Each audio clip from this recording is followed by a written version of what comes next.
Hi, Lachlan. Thanks for spending some time with me today. Now, I've known you for over 8 years.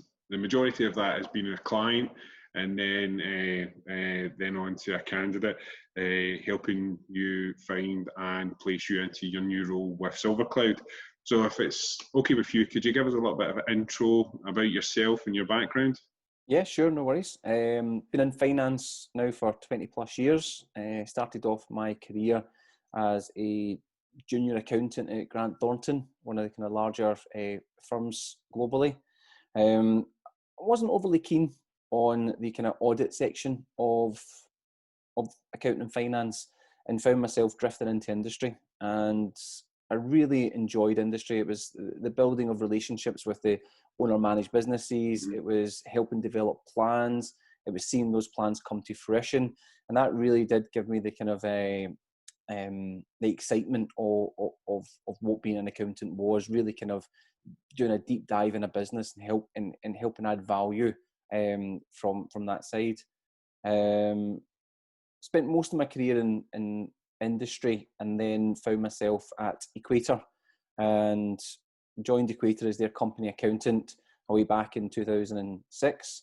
And again, really kind of found myself developing more my managerial skills, leadership skills, technical skills.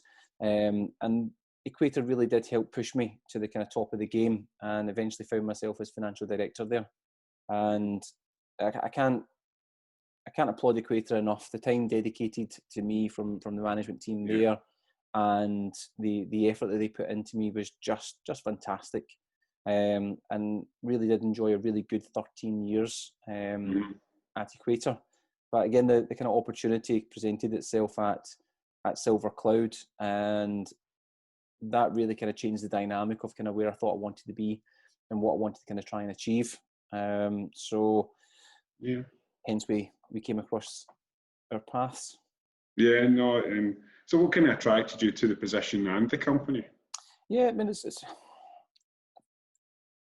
multiple things attracted me to the business and the role. The role itself was very similar to what I was kind of doing at Equator, but I think it was being able to deliver that role with the benefit of hindsight and take the learnings of the past and reapply them, and then add more value that way.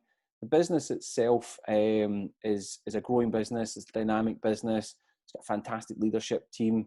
They really know where they're going. They really know what they want to do. They've got a very clear indication of the drivers that are going to make it successful, and they were kind of looking for someone to come in and help deliver those aspects. And I think that's where the fit came, is that they were looking at innovation, they were looking at technology, they were looking at new ways of working. And I think that's one of my strongest skill sets, is being able to look forward, take technology, apply a bit of innovation, and then start adding value and drive the business forward from there. No, and that leads me nicely on to the next question in regards to your future planning on the uncertain or unknown period ahead. How have you gone with that? A lot of people laughed at me because I was planning for coronavirus hitting the UK back in January.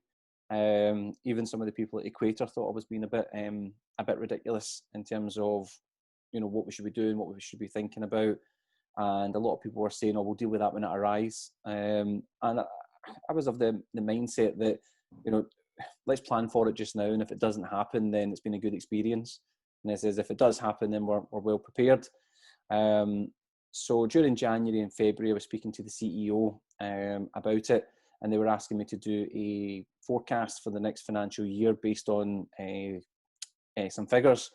And I was kind of strongly suggesting we should be considering what the impact of this virus might have on the global economy. And even then, it was a case of, we can deal with that as and when it kind of arises. But as it kind of time ticked on, the CEO really did see it becoming a bit of a threat as well, and we started building up a plan to make sure the business was ready. And within 2 weeks of joining the business, the country was essentially going into lockdown, and we were so well ahead of the curve. We had a plan in place. We had daily kind of Cobra style meetings with the management team and the operational team. We were assigning tasks on a day-to-day basis on what we had to do to get ourselves ready. And, you know, we really did get ourselves in a great position to deal with the situation and cope with it. It's an uneasy time for anyone to start a position like a finance director, with the obviously being at the very start of this of COVID-19. But how have you found it? That's 3 months now being in the position. It's been fast, that's for sure. It's certainly been fast. But at the other side, I mean, the management team at Silver Cloud is they're so on the ball. You know, we're in constant dialogue and constantly collaborating on how to cope with this situation and how to deliver the best results for the business. And you know, no business is immune to it.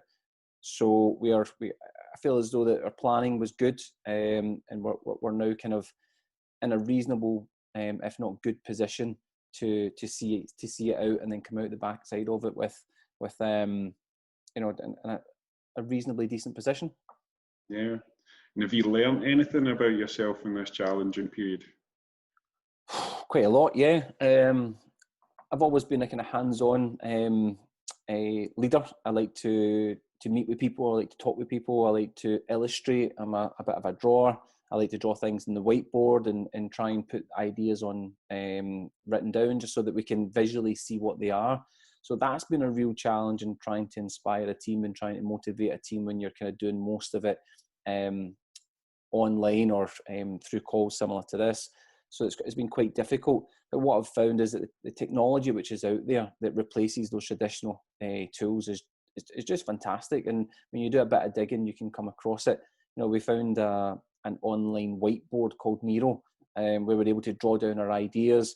We were drawing up business model canvassing. We were drawing up timeframes. We were drawing up user journeys, customer profiles. So we're able to kind of get right into the storytelling using that, which I thought was really, really good, because anybody who knows me will know that I draw a lot. And for me, being able to do that was really, really good. And I've always liked technology, but I was probably not as deep as most would be in terms of their use of technology, but I certainly thought I was ahead of the curve on it. But this has given me the opportunity just to expand in that and start looking at new tools and ways of working. You know, even from electronic note taking to Monday.com to manage projects and tasks and stuff like that. It's like I really feel that, you know, that's been the biggest gain for me from a personal point of view. But from a business point of view, it's been a massive step up in terms of, you know, utilising the brand that the business is using, trying to use the right communication strategy that they have, and making sure that things that you're doing are in line with the business's goals, which for me has been probably the biggest change, because, you know, 13 years at a business, you sort of become in with the wallpaper, you sort of become part of just the kind of day-to-day. Yeah. So that was a big kind of change for me, was to come across and learn a new business, not just how to do the job, but learn the business. And understand the business culture, understand the business dynamic, you know, understand its DNA, and be able to, you know, adopt that in almost kind of rapid setting. Yeah, and we've talked about the business, we've talked about personally, but what do you think the key differences will be within the profession post-COVID? Very similar to what I was just kind of saying there, is that, you know, if this working from home is going to become part of the new normal, at least for an extended period of time, I certainly think embracing technology is going to be key. Being able to articulate your ways of working through technology and learning that technology is going to be absolutely a must-have for any accountant that's out there. You know, not saying I'm adverse to technology, but even coming on with you just now and having a video interview is new to me. This is take 5. Yeah. So even doing that is new, and being able to have the confidence in yourself to put yourself out there to be able to do those things is important as well. So certainly technology is going to be a really, really key part. But I also think planning and forecasting and risk management are going to be high up in the skill sets also. Being able to look forward and see what's happening, and being a wee bit more aware of the kind of macro environment rather than looking at the kind of, the closed doors of the business and just reviewing sales or just reviewing costs. I think as accountants and as financial professionals, we're going to have to take a step out of that kind of day-to-day zone and start looking further afield for indication of what might happen in the future. And that leads me nicely on to the next question. Have you taken any positives from lockdown? Yes. I've really, I was very apprehensive about managing a team from remotely and being able to gather a bit of pace with the team. I mean, I'd only really met them for a fortnight before we were in lockdown, so that was a real challenge. But I've learned I'm adaptable. That I can adjust to the situation and try and get the team moving. I think for the first couple of weeks we were all struggling, and then we started gathering a bit of pace, and then we started kind of developing a bit of a rhythm. And I think especially the past 2 to 3 weeks, we've really started to get into it. I've kind of noticed a big difference in the team as well in terms of their attitudes towards collaboration and keeping things up to date and using technology. Most certainly. Sorry. No problem. Sorry, on you go. Yeah, no, I had an interruption there. It would happen. You're a busy man. I guess the last question I've definitely got for you would be about people that are looking on the market. Would you have any advice for them at this time? Yeah, I think look towards the future. Don't look at this as a problem, but how can you add value to a business that is maybe looking to recover, and trying to understand the ways at which an accountant can provide advice and guidance to any business that is looking to recover through this. I can imagine a lot of businesses will be in a maintain stage for as long as it takes before they look at growth. Whereas there'll be other businesses out there that are really looking to capitalise in the situation because their products and services are part of the solution. So I certainly think look to the future. Don't look back. Consider how you can add value and try and articulate that value in a positive way. No, thank you, Lachlan. No, I really appreciate all your time. It's been really good. No problem, thank you. And I wish you all the success in the future. Thank you very much. All Take right, care. Take care. I'll speak to you See soon. you later. Cheers. Bye.